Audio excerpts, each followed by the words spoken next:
everyone, and welcome.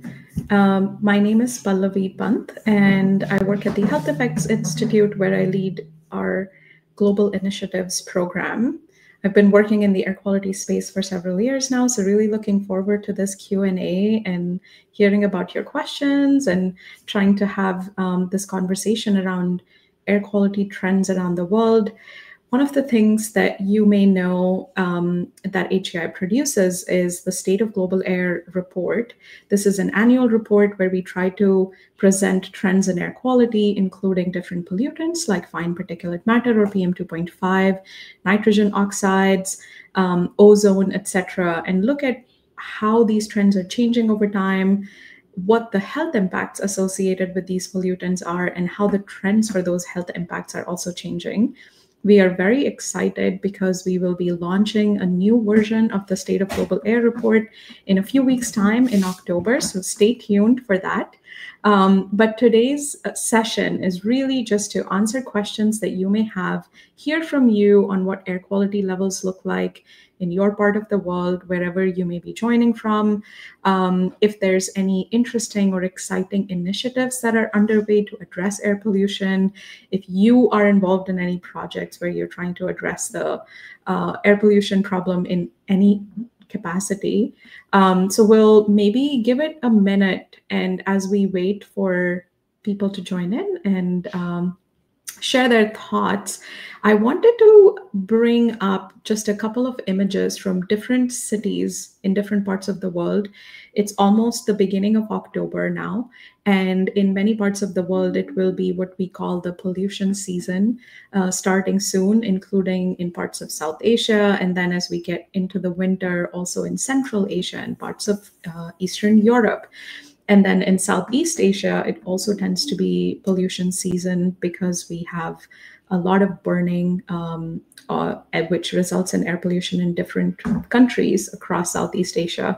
So really, this is a very, timely conversation. It is also a problem that can be hard to comprehend if you haven't seen images like that before or experienced what that level of air pollution can look like. And if you're living with it every single day and having to navigate your life around it every single day, it can be quite a challenge. But air pollution is such a broad topic as well. And there's a whole range of questions that we could be thinking about in the context of air quality. Where does it come from? And does it really only impact certain people? Does it only impact certain regions of the world? And the reality is that air pollution is a problem almost everywhere in the world. The magnitude of the problem can be very different. You saw those images just now where you see those, very hazy skies where the visibility is very low. Or if you can bring up the images again, you can also almost not tell what time of day it might be just because it's very gray. And imagine having to, go to work or cycle or take a walk while it looks like this outdoors. And this problem almost never stops at any kind of geographical or political boundary. So it is a shared issue. We're all breathing air, and none of us are going to stop breathing air. That won't be good. And when we start to think about the sources of air pollution, a lot of them also tend to be very common in different parts of the world. Some sources tend to be very unique. But let's start with, some things that you may have heard about or you may have come across already. One of which is very likely what we call PM2.5 or fine particulate matter as a pollutant that is of relevance and importance. We like to monitor what the levels of fine particulate matter are. And essentially, what this is really small particles that we often cannot see with our eyes because they're very, very tiny. And because they're very tiny, they can penetrate deep into our organ systems and can even cross the blood-brain barrier in some cases. A lot of different sources contribute to this pollutant, which is why we see high levels of this pollutant almost everywhere in the world. But some of the primary sources tend to be combustion related or burning related when we are burning solid fuels like wood or charcoal or even animal dung for cooking or for heating. If we are burning other fossil fuels like petrol, for instance, and we're trying to use it for transportation, if we are burning coal in order to produce energy, in order to produce electricity, all of those can be sources of fine particulate matter or PM 2.5. Another important set of sources that contribute to this in some parts of the world, not everywhere, is burning of waste. So it could be things like burning of plastic waste, in some cases even tires that might get burned, or burning of household waste as well. It can be burning of agricultural residue, as has become very salient in India, for instance. For a few weeks, farmers often burn off their agricultural residue, and that results in a lot of very visible air pollution. Similarly, in other parts of the world, we may have, burning of agricultural land. There may be fires, wildfires, which have become, again, very, very common across almost all continents, and a burning of shrub land as well. So any time we are burning something, we're essentially going to be producing particles of some form. Could be these fine particles, could be even tinier particles that are even smaller. And what we know from a lot of research that has been done in many parts of the world, starting from the US, where some of the first studies to look at the health effects of air pollution were done in a systematic way, to now studies in many countries in Latin America, several countries in Africa, in Asia. We know that when we breathe in these fine particles, it can result in a lot of health effects, can impact almost all of our organ systems. So it's not just the lungs that get impacted, but really it can be our heart health that can be impacted. It can be skin aging. It can be things like different forms of cancer, stroke. It can have an impact on some of the diseases that we know are linked to metabolism. In children, it can mean that their lung function is not as good, their lung growth is not as healthy as it should be. So really, the spectrum of ways in which breathing in these fine particles can result in health impacts is really vast. And it starts at conception. So even during pregnancy, if the mother is getting exposed to these particles, it can mean that the baby that is born may not be as healthy at the time of birth. They may be, born earlier than they should be born. They can also be born too small for their weight, so they're smaller, and then they can be more prone to infections and other types of diseases. So this really is a problem that is impacting all of our organ systems. When we're breathing in this pollution, it's coming from a number of different sources that you may see around you every day. And it is a problem that does not respect or stop at any boundary. So it's a shared issue that we all need to collectively work towards. If you live in a place where there are high levels of air pollution, or if you're just curious about what the levels of air pollution in your location might look like, there are resources now, increasingly more and more resources to understand what the air quality might be close to you. It could be, if you live in the US, a really good source of information is a website called airnow.gov. I think we have a snapshot from it, so we can show that really briefly here. There's also an app that you can use, and actually a variety of apps that you can use to try and understand what is the level of air quality near me, and then use that information to make decisions about whether you want to go for a walk or a run, whether your child should play outdoors, in the moment or later. So if you look outside the US, there's also national governments that often produce information. There are other websites like OpenAQ where you can also track real-time air quality data and download it. If you're an analyst or interested in thinking about creating other ways of visualizing that information, you can also pull the information and then try and use it and present it and communicate it in a lot of different ways. But it's not only fine particulate matter that is a problem. There's also other pollutants that can be equally harmful for our health, including nitrogen oxides, which are often produced from traffic-related air pollution. So the vehicles that are on the roads, both passenger vehicles, but also heavy-duty vehicles like trucks and buses can often produce this pollutant.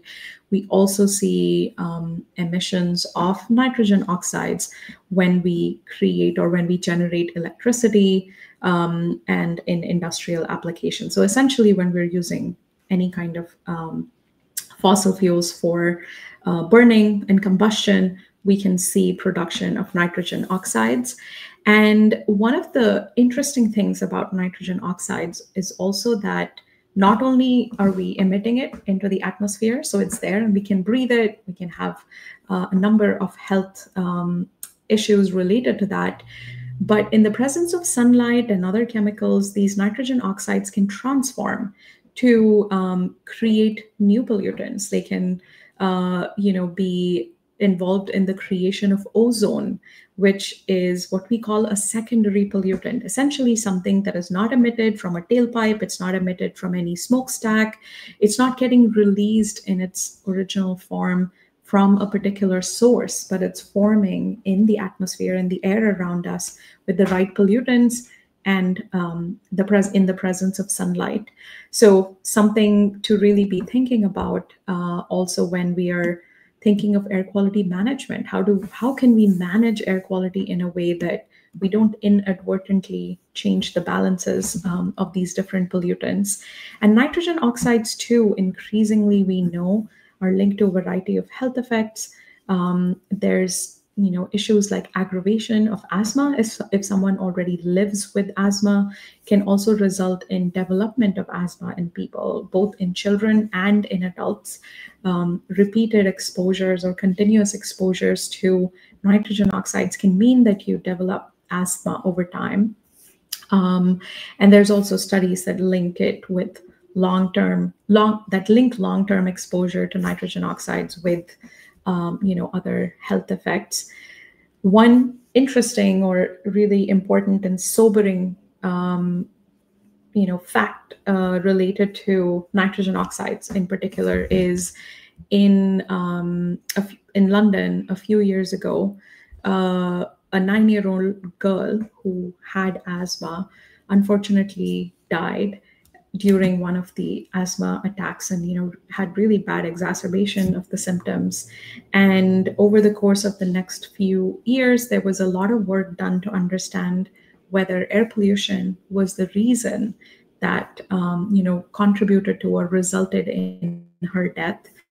And she eventually became the first person in the world to have air pollution listed as a cause of death in her death certificate. That almost never happens because the cause of death is almost always likely to be something like a heart attack or some infection or some other kind of particular outcome. But she was the first person, and very unfortunately the first person, who had air pollution listed as the cause of death.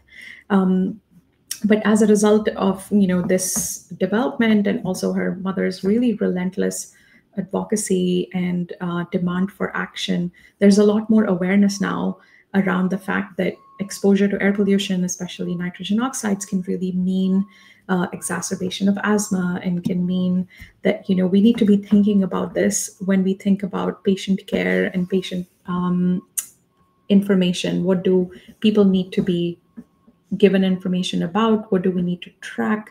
And in fact, London is now doing a couple of pilot studies where doctors have access to air quality data for their patients based on where they live, so they can also advise them on air pollution and how it might be interacting to impact the health of their loved ones or their own health, especially when it comes to children. So it really is a big problem, but we're also finding that people are coming up with creative ways to address the problem, both to reduce the emissions at source, but also to think about better surveillance and better understanding of how these different health effects can manifest. how can we ensure that people's exposures can be reduced? So we have, ideas around how even during times of really high air pollution, like in the pictures you just saw, are there things we can do to reduce the exposures, at least for those who may be more susceptible to them, which is children and older adults and pregnant women and people who may be living with chronic diseases and may have a higher chance of seeing worse health impacts. So there is a lot of data increasingly out there for many parts of the world. There's also a lot more understanding on where and what sources we can tackle and what that really means for air pollution.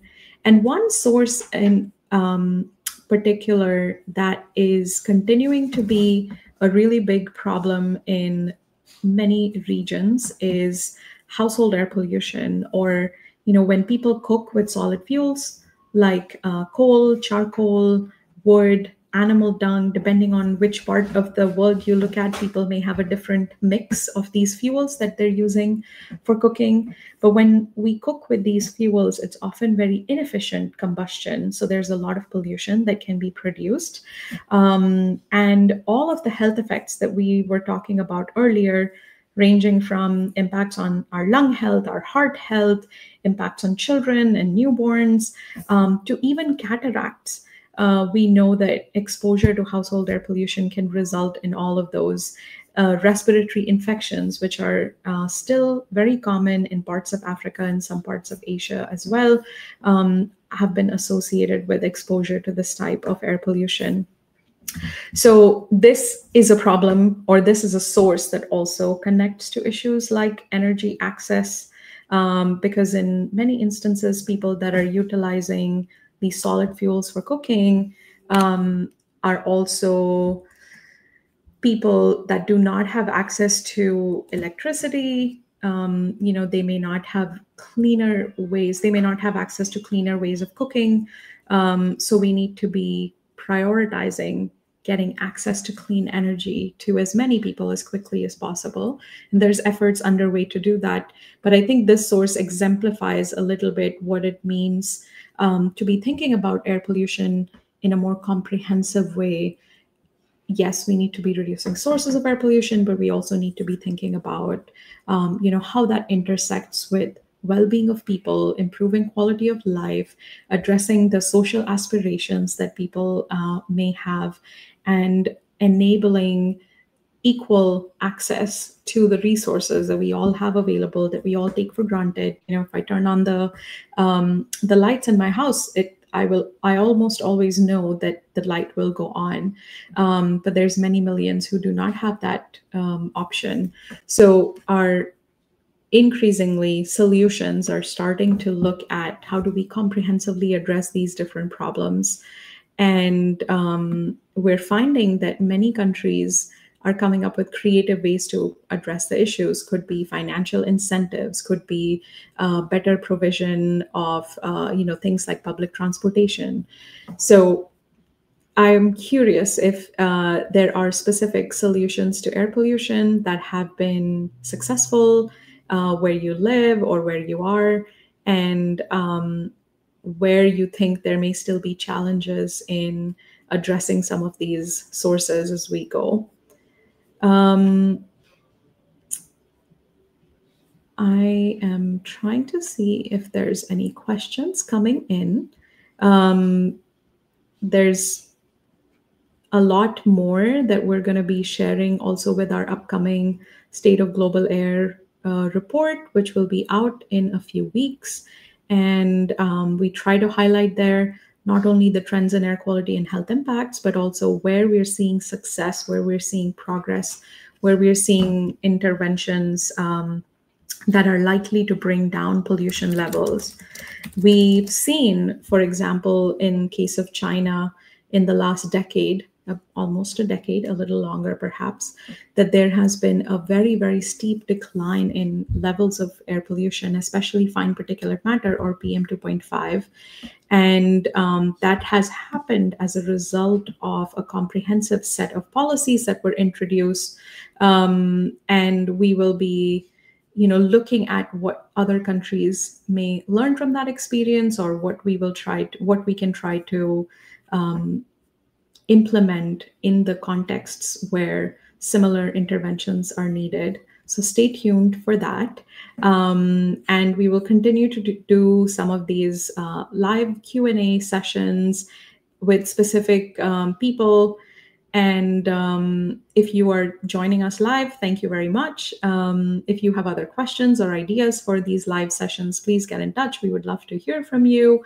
And stay tuned for the upcoming State of Global Air report. We're very excited to share the new findings with everyone and see how we can use these findings to get cleaner air for all. So thank you very, very much. We are also now both on LinkedIn and Blue Sky, as you may have noticed. So join us there to stay updated on all of the State of Global Air related things that we are doing. And we'll see you around very soon. Until then, take care and bye.